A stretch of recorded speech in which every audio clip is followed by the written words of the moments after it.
All right. Hi, everyone. We might get started because I'm conscious of time. The way that this seminar is going to work is that I'm going to do a quick seminar, an introduction to some of the topics that we get into in our Masters of Middle East and Central Asian Studies. And I'm going to give you a little snapshot of what we talk about in one of our graduate courses, which is the graduate course that I teach on Gulf Strategic Environment. And I'm going to do around about a 10 to 15 minute overview of some of the really recent politics in the Persian Gulf region, focusing especially on the Arab monarchies of the Gulf. So that's the Saudi Arabia, Kuwait, Qatar, UAE, Bahrain, and Oman. And if you have any questions while I'm speaking, either about the content that I'm sharing or about the master's program, which I'll talk about at the end, please do pop them into the Q&A function, and I'll go through them and we can have a discussion at the end of, in the second half of the seminar. So without further ado, what I want to talk about today is these monarchies of the Gulf region. So this is the Persian Gulf here. I'm not going to talk about Iraq and Iran. They're the republics of the region today. Instead, I'm going to focus on these monarchies, or Oman is a sultanate, but and the UAE and some of these other states are emirates, but essentially they're all different types of monarchical systems. And these countries are of great interest to political scientists, and particularly those working on authoritarianism. And the reason they're so interesting is that they've been remarkably stable over the last half century at least. And so there's been a number of theories that have evolved around why have they been so stable. And then also what I'm going to get into today very briefly is how some of the drivers of that stability are shifting. So for example, we've traditionally understood the politics of this region through three lenses. The first lens has been oil. These are really oil-rich states. These are some of the richest oil and gas states in the world. I'll talk about how much oil they control in a moment, but that oil wealth has helped us understand, for example, is there a relationship between oil and the stability of authoritarian systems? It's not just a resource, it makes these countries very wealthy, and then maybe that wealth allows them to kind of co-opt or buy off their opposition and their population. So maybe, for example, we haven't seen revolution in Saudi Arabia or Qatar or the UAE because citizens are satisfied with the material wealth that they receive from the government because the government is oil rich. Maybe that's what's going on. A second lens through which this region has been understood is religion. So traditionally there's been an American political science tradition that's tried to claim that Islam and democracy are fundamentally opposed, and therefore highly religious countries, religiously conservative countries in the Middle East are more likely to remain authoritarian. And that would apply to this region in particular because it is a socially and sort of religiously conservative region. The interpretation of Islam in Saudi Arabia, the sort of Salafi interpretation of Islam, is much more conservative than in, say, Morocco or Lebanon or other parts of the Middle East. At the same time, of course, this literature has been, I think, quite fairly criticized for a number of reasons. But we're not going to get into that literature today. What we're going to talk about is the product of that has been that these countries have been excluded from a lot of our global theories around political science. They're usually treated as exceptions or outliers. The third lens through which we've understood these countries has been that of monarchism. And perhaps then that we haven't seen revolutions or significant political unrest, sort of widespread mass mobilizations like we have seen in, say, Libya or Syria or Egypt or Tunisia. Maybe we haven't seen it so much in these countries because they are monarchies. Maybe there's some type of government legitimacy that comes from that type of political system that explains the stability in these countries. However, as I kind of flagged at the beginning of this talk, that big picture is shifting. So for example, oil prices and global energy markets are changing, not just due to the sort of long-term transition towards renewable energy, but also very suddenly and sharply. So in 2014, for example, international oil prices halved in 6 months. And if you imagine how dependent these countries must be, not only on their economy from oil exports, but also if their political system is tied to these oil exports, then that's a significant challenge. Another thing that's changing is that thanks to the 2011 Arab Spring, a series of protest movements that emerged across the Arab countries in 2011, there's been a shifting of regional politics. And in particular, Islamist movements such as the Muslim Brotherhood have been quite active in the last 10 years. And these countries in the Gulf have been very split over how to respond to that empowerment of Islamist movements. And then finally, if we do think that monarchism creates some type or has some sort of relationship with political stability in the region, and certainly the fact that we've had the same rulers in power for, often they rule for decades, some of them have ruled for 30, 40 years, that is changing as well, because the rulers are getting older, and we're now at the point where a new generation of rulers is taking power. So if this is not well managed, my argument is that this could lead to internal stability. So let's break this down a little bit further. The first is oil. So here, of course, we know that these countries are oil rich. In fact, they control over 30% of the world's oil reserves. Iraq and Iran control about another 17%. So together, that Persian Gulf region, they control 48% of the world's oil reserves. Now, oil reserves is just the oil that's in the ground. It doesn't necessarily correlate perfectly with production. But in terms of oil that's sitting in the ground that can conceivably be extracted and sold, almost half of global oil reserves are in this very small region of the Middle East. And Saudi Arabia alone accounts for 15%. And as I mentioned before, oil isn't just seen as a natural resource. Yes, it can create challenges for the economic systems of these countries and for economic development as well, but it also has an impact on politics, particularly if we focus on the rents, and rents are the difference between, let's say it costs Saudi Arabia $7 to produce one additional barrel of oil, that's the cost of production, but if they then sell it on international markets for $100 US, then that 93 US dollar difference, that is rent, and that accrues to the government because the oil industry in Saudi Arabia is owned by the government. And so that's why these countries, and specifically governments, are so wealthy, and then they can redistribute that wealth. It also means that they don't rely on taxation nearly so much, and that means that if we think, and this is going into the discipline of fiscal sociology, if we think that taxation leads to representation, as that very popular chant in the sort of the history of the United States, for example, no taxation without representation, if we think there's a connection between taxation and representation, then that link might be broken down in these oil-rich countries. Therefore, maybe this explains why these countries have avoided revolution. But as I mentioned, energy markets are changing. So oil prices fell really sharply. This is the 2014 oil price fall here. And again in 2020, supply was disrupted as a result of the COVID-19 pandemic. So the 2014 fall was driven largely by increase in energy supply, particularly from new technologies that have made shale oil more profitable, more realistic for companies to extract and sell profitably. And so therefore, energy supply has outstripped demand in 2014, and oil prices fell. Today, they're around sort of 65, they're flipping between sort of 50 and 70 US dollars, but they're far lower than they were 10 years ago, which is a problem for these countries that are really dependent on these oil states. And we can even try to kind of measure the level of vulnerability of these states to oil price falls. One way that we do this is through what's called the fiscal break-even oil price.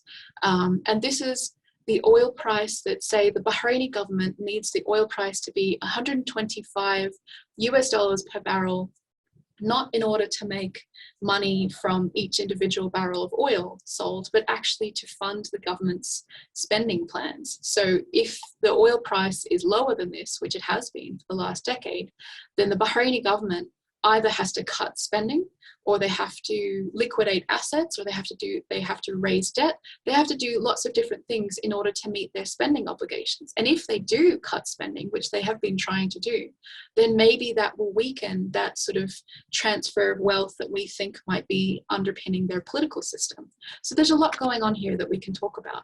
The second theme, I'm going to try and go through these themes a little bit faster, is around generational politics. So in the last 5 years, there have been a number of deaths of rulers in the GCC countries.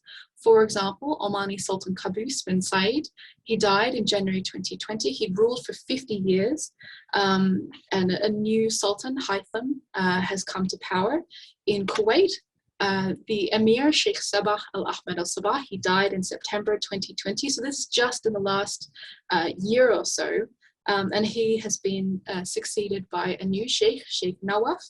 And both Sultan Qaboos and Sheikh Sabah, these two emirs that have died recently, they were known as regional mediators. So if we don't have those mediators, or if we have newer rulers who aren't as well established in sort of regional and international politics, is that going to affect mediation efforts in the region? That's one question to ask.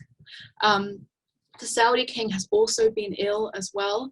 And across the region, in Saudi Arabia, Qatar, in Abu Dhabi, and the UAE more generally, but specifically Abu Dhabi, what this has meant is that crown princes are coming to power, and they're becoming really important even before they officially take over.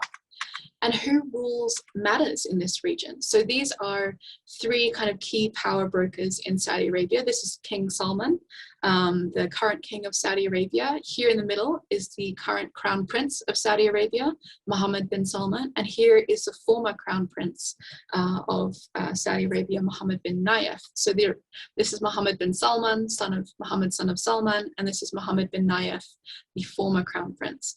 And a few years ago, there was sort of a serious centralization of power around Mohammed bin Salman, and that's reshaped Saudi politics. And I'm really happy to talk more about what that means in the question time.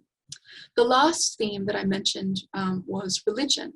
And here I mentioned that regional politics have changed. So specifically, certain countries of the Middle East have tended over the last 10 years to support mainstream Islamist movements such as the Muslim Brotherhood. Whereas, and that's Qatar and Turkey and Iran in particular, whereas other countries in the Gulf and across the Middle East have tended to support secular authoritarian states or secular authoritarian actors, say in the case of Libya. And that's been Abu Dhabi, Saudi Arabia, Bahrain, and Egypt. And what this means is that these states have been supporting different sides in proxy battles in Libya, in Egypt, in other places. There was also a regional dispute between Qatar and these countries, or UAE, and these actors over Qatar's support for the Muslim Brotherhood. So this is actually the Qatari state broadcaster, Al Jazeera, and this is Muslim Brotherhood key figure, Sheikh Yusuf al-Qaradawi, going to speak on Al Jazeera. And this was a key complaint of the GCC states that support secular authoritarian actors, was that Qatar was supporting people like Qaradawi, and it caused a severe diplomatic crisis in the Gulf region, which is only recently sort of lessening in tensions. And there's been a great deal of misinformation, and I know there's been a lot of talk about misinformation and hacking and sort of fake news and those issues in the United States and in Russia and in China and other parts of the world, but a lot of that is going on in the Gulf as well. So I want to finish here by talking about where are the people in this picture. I've been talking about mostly states and international politics, very high level politics, but the people are part of this equation as well. So these are some pictures of, these are Omanis protesting in Sohar in Oman in 2011. There was really widespread protests in Oman. They didn't get nearly as much coverage as protests in Syria or other parts of the Middle East, but they did occur. This is some more online protests from Omani citizens complaining about the lack of jobs. So if we again think that the government's ability to provide economic opportunities and wealth to citizens is a key part of regime legitimation, then Oman at the moment is currently facing sort of pressure for needing to do that more effectively. Down below is a picture of Kuwaitis who gathered to demonstrate against corruption in November 2019. And here is a picture of Bahrainis demonstrating in September 2020 over the normalization deals between some of the Arab Gulf countries and Israel. So these are, I have a final video. I think we have a little bit of time to play it. It takes about 4 minutes. I just want to show you the type of social debates the type of social debates that are occurring, because I think often this region is almost portrayed as a place where civil society is very weak and absent from the picture. And I just wanted to give you an example of this type of social debates that are occurring between and among societies of the region. So this was a video that came out, I think in 2013 or so, and it was about the issue of women being allowed to drive in Saudi Arabia. Now, women are allowed to drive today. As of 2018 in Saudi Arabia, women are allowed to drive, but this video came out much earlier. And while the government of Saudi Arabia has portrayed that largely as a top-down process, this video kind of shows you that it was a common topic of debate within Saudi civil society. It's also humorous as well. So I'll play the video and then we'll go to questions. My name is Hisham Faghi. I'm an artist and social activist. I don't really listen to music, but while studying in the US, I heard a song by a Jamaican guy that really caught my attention. I decided to do my own rendition, with lyrics relevant to my culture, but without musical instruments. And now, with the help of some of my talented friends, I sing.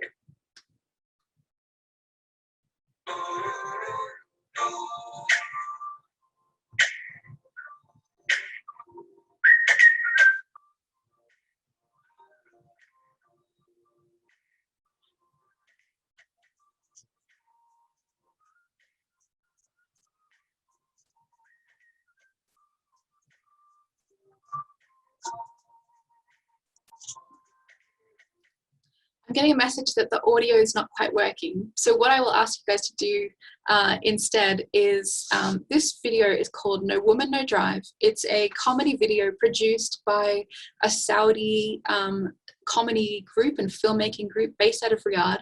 You can Google it on YouTube, or you can search for it on YouTube and it will come up. And I promise it's a very humorous 5 minutes, humorous way to spend 5 minutes of your time.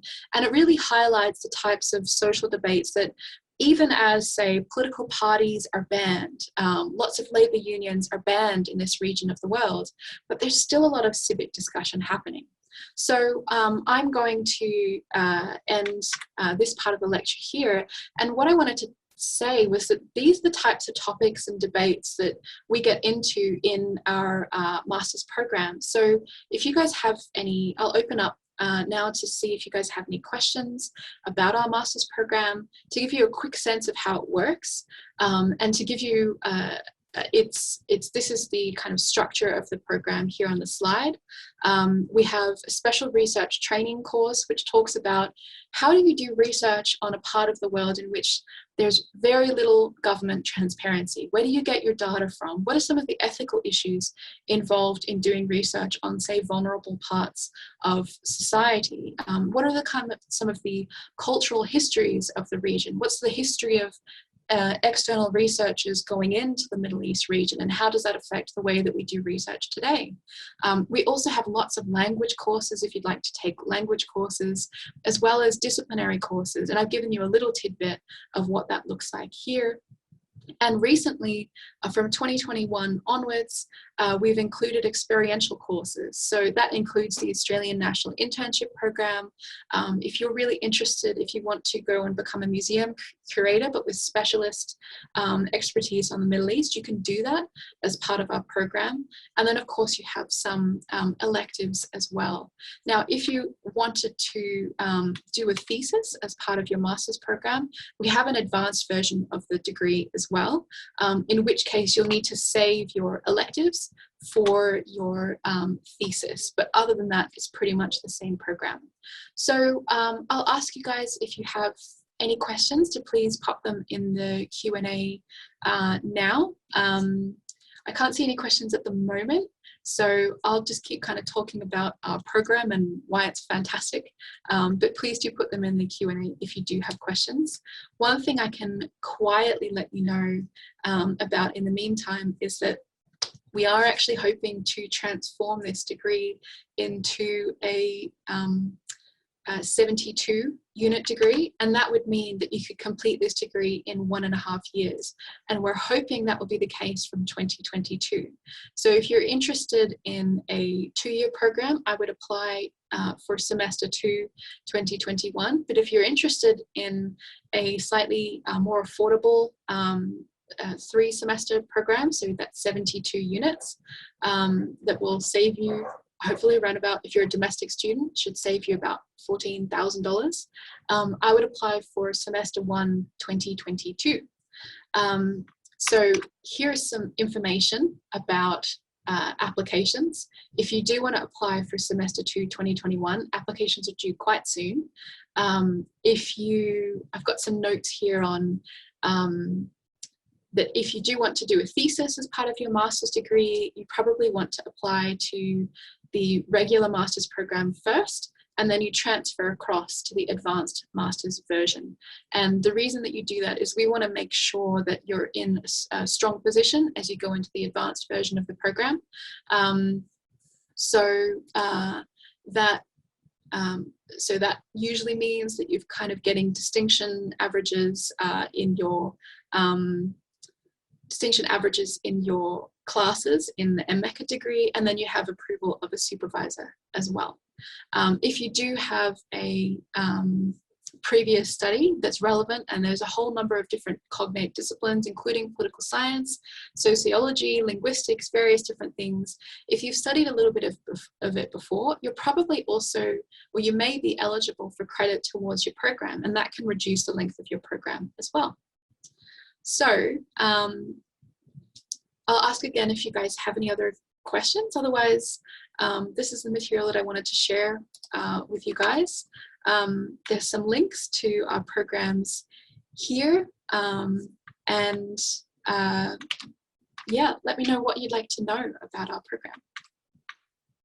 Another thing I can tell you guys about the future of the program is that we're trying to set up more kind of experiential courses. We want you guys to come out of this program with tangible experience, and we're trying to in the future set up internships that you can do through this program, so that it's you're doing sort of the academic side of the program, you're learning about the theories, you're learning about the history through which we've understood this region of the world. And at the same time, you might also be doing an internship, say it might be connected to one of the embassies here in Canberra, or even, although this is probably further down the pathway, looking at classes, sort of applied study that you might be able to do within the Middle East and Central Asian region. Of course, more in a maybe future year where we're allowed to travel again. So I have a question here saying, I don't have an undergraduate degree in a cognate discipline, but I'm really interested. No, I don't think you'll be at a disadvantage at all. We assume no background knowledge. The entry requirements are just that you have completed an undergraduate degree, and we assume that you're coming in. If you're feeling nervous, you can start off with our introductory courses. So they include not just, there's lots of languages that are counted as sort of Arabic level A introduction to Arabic. But we also have, for example, a course on Turkish history that's designed to be introductory, and a couple of other things. You'll definitely not be the only one that's coming from another degree. Some students have come from chemistry, biology, physics. Of course, we do tend to have quite a few students who have done sociology, international relations, security studies, political science. Some students are from the Middle East and Central Asian region. Others are brand new to it. So it's a really nice cohort of students that you'll be connected to. Another question I can answer is, what happens once I do the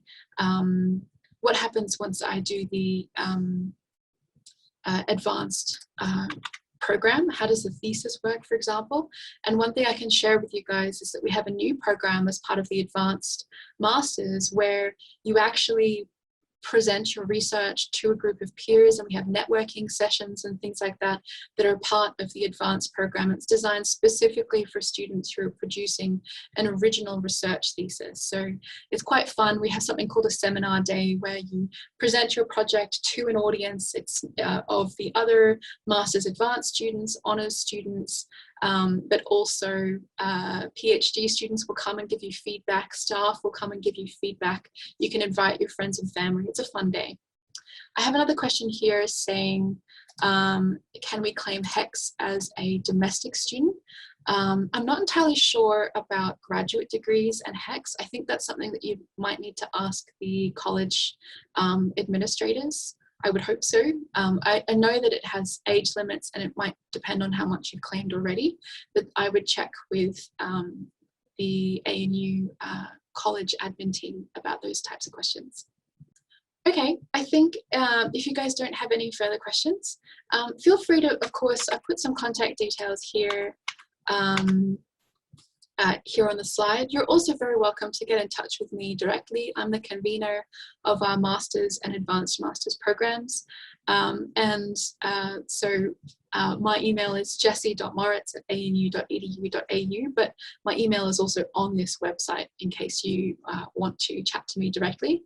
Other than that, if you have admin inquiries, you're welcome to contact students.cas@anu.edu.au, especially for that question that I wasn't really able to answer on HECS and graduate degrees. Other than that, thank you guys so much for listening to this webinar, and hopefully I will see you guys in future iterations of our master's program. Thanks, everyone.